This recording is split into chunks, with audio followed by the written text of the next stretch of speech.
Welcome to the Cabo Fishing Podcast, your number one source for all things fishing in Cabo San Lucas. Brought to you by the collaborative efforts of Rancho del Pescador, Mar Vida, and Proyecto Pupila. We're here to bring you the best insider tips, tricks, and tales from the deep blue of Cabo. So sit back, relax, and let's dive into Cabo Fishing Podcast by Mar Vida.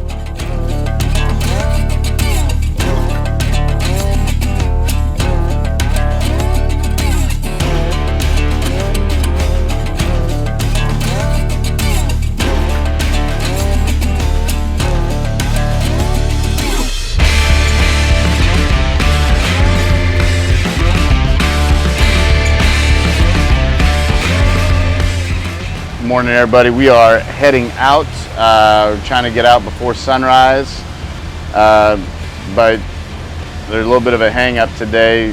When you look out here, you'll see that the Mexican Navy are out here doing spot inspections of a bunch of stuff, and we'll see how that goes. You know, it's like a DUI checkpoint in the U.S. where they just pull everybody over and just start looking. So we'll see how everything goes. Checkpoints like this, they do to make sure everyone's paperwork is correct, make sure, you know, the safety equipment's good. But really, it's a paperwork thing, and you know, they're trying to like enforce a couple of new things in pure Mexican fashion. They're like enforcing things that we haven't been told about yet. So we're gonna find out what they're gonna be enforcing when they're in the process of doing it. So it's like a crapshoot, and like try to find out, you know, what it is today that they want.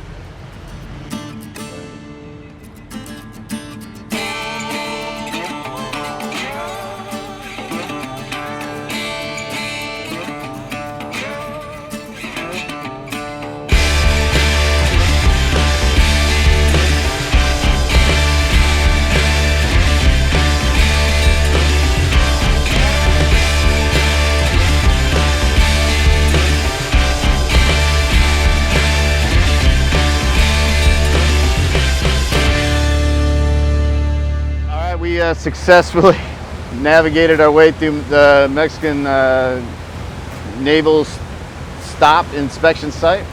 We are headed out. We're heading to the Sea of Cortez right now.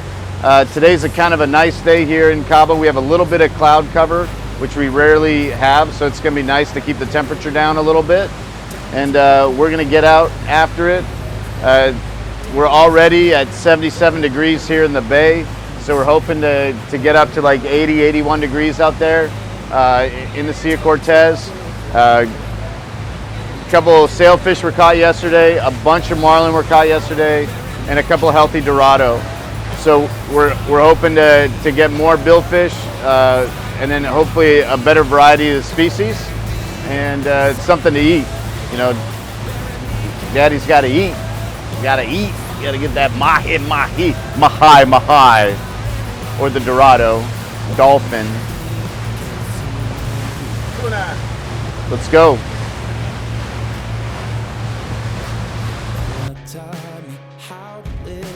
Down to the side, so I'm like focusing the energy on the better bearing set. You got a bearing set on both sides of the reel. This side's the stronger side of the reel because it's got the gearing. Okay.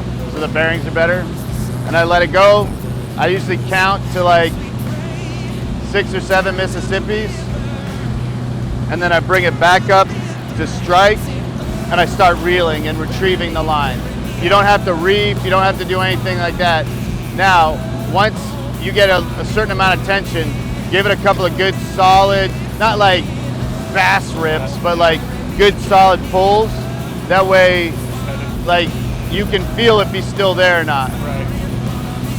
And you'll know. Yeah. Like, yeah, and then you're just like good, and then from that moment in time, you know, like try to keep the rod tip up and keep tension on it. Yeah. And so it's a little abrasive, and the bill is abrasive. That's why we don't want you to grab the bill, because it'll tear your hands up or cut your feet up, or, you know, like, so they hit it with their bill to kind of wobble it, give it, disorient it. And then as the fish is kind of wobbly and like punch drunk, they consume it. And they want to make sure they get it in, and then they leave to get away from the action so that they can on their own. And it's that where we're like, that's the crucial part, when they're off trying to consume it.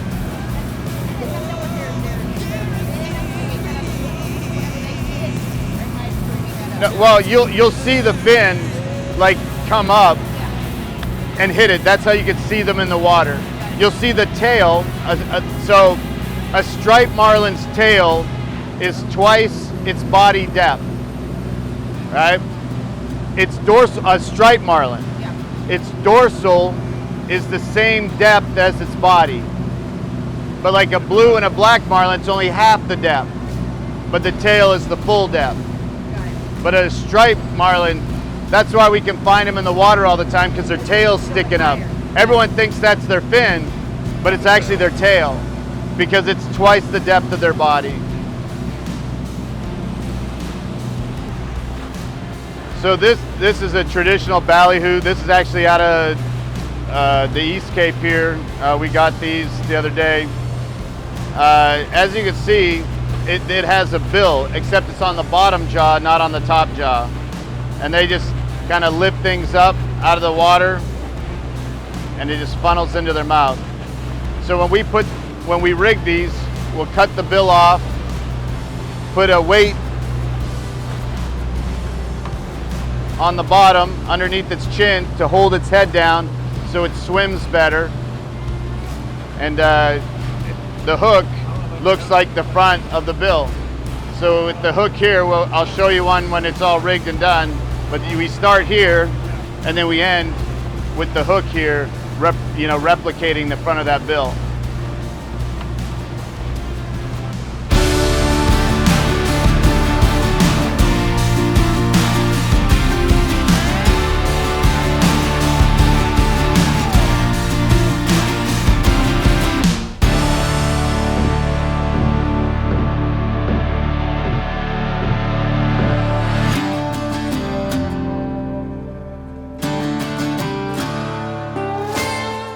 But your workspace and your office is right here. Don't worry about what's going on out there, right? So watch your reel, watch your line. These reels, they don't have a retrieval system, so we have to evenly distribute the line ourselves. You can do it by using your left thumb and just kind of pushing it back and forth, but don't clamp down on it, because that could like add pressure, or, and if you scrape the top of your nail, that's just an excuse to go get more nails. That's right. Yeah. Oh, there we go, there we go. We're doing great, we're doing great. Doing great. Oh, he's a feisty little guy.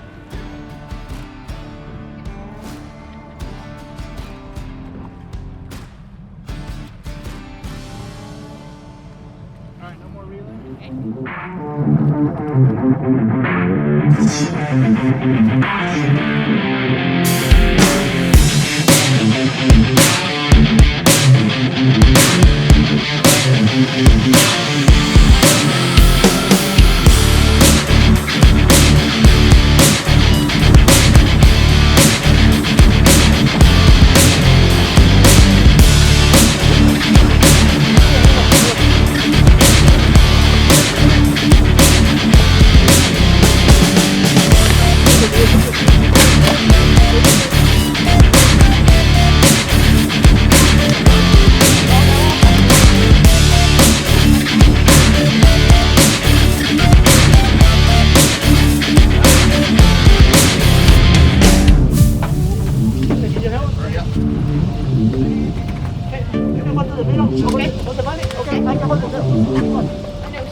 Right, good? Awesome.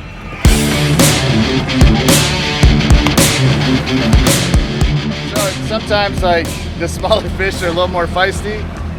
We touched leader 3 times, touched short leader 3 times, but he successfully tagged. Get a couple of little hang-ons, a couple of little sucker fish. These are kind of cool. This is actually their forehead. So if you look, like there's their eyes right there, like doo-doo-doo-doo. But they're kind of cool. I'd stick it to the lens, but I don't have to clean it. Got him. All right, Greg's on the board.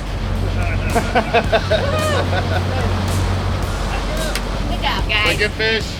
That one had been caught before. You saw the dorsal damage on it. So like, it's good to get it out. You know, all clear of hooks. Safely released and tagged. Now back to work.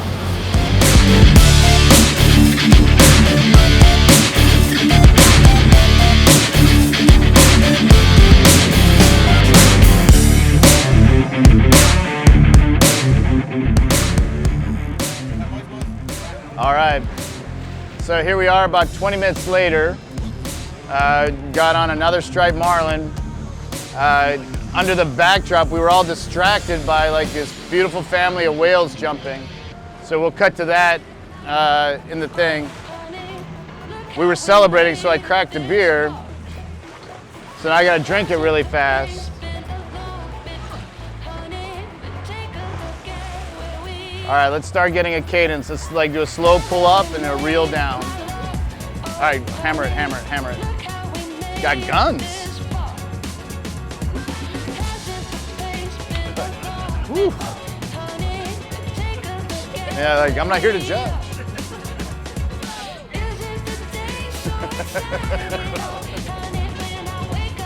Oh, beautiful, beautiful.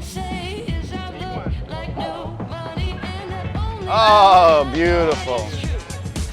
So you can see here, like, the pronounced, like, dorsal fin and how it's, like, the same depth as the body. It was a little bit rougher earlier today, but it's, like, settled down nicely. We got a little bit of cloud cover. A lot of that has to do with the water temperature and the ambient air temperature. So it's a beautiful spot. Danny's ready with the Gray's Fish Tag Research Pool. And we're gonna put a little tag on this fish. We're also gonna bring it on board, make sure it's properly detackled, no issues, and return it as nicely as we retrieved it.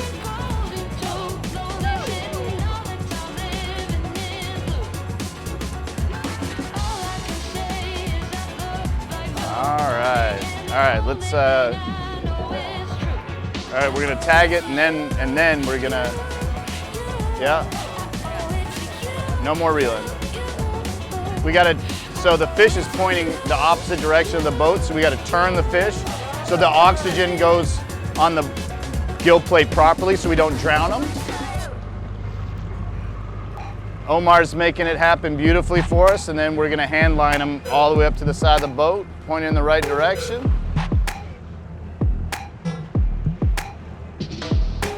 Each fisherman has his preference to which side of the boat he likes to work on.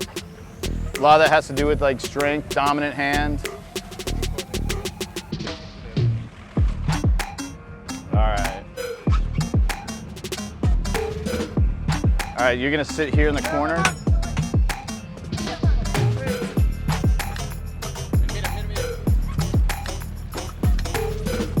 Oh.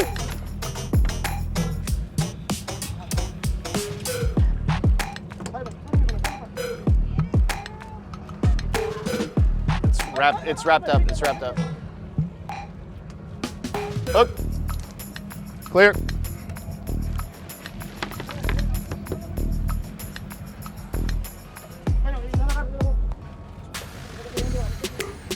All right, there we go. No dorsal damage on this one. Beautiful specimen of the straight marlin species. He also had a little buddy hanging on. All right. Go forward. Ah. Ah. Ow. Ow. Sorry, buddy.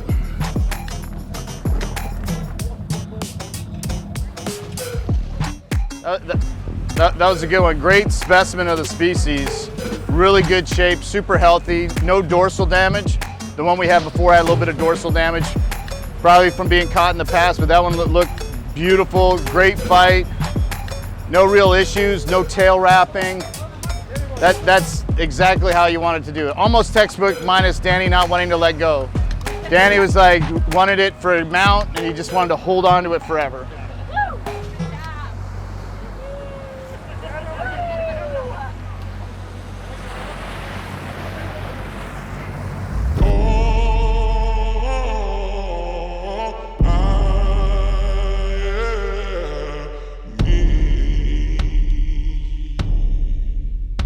You are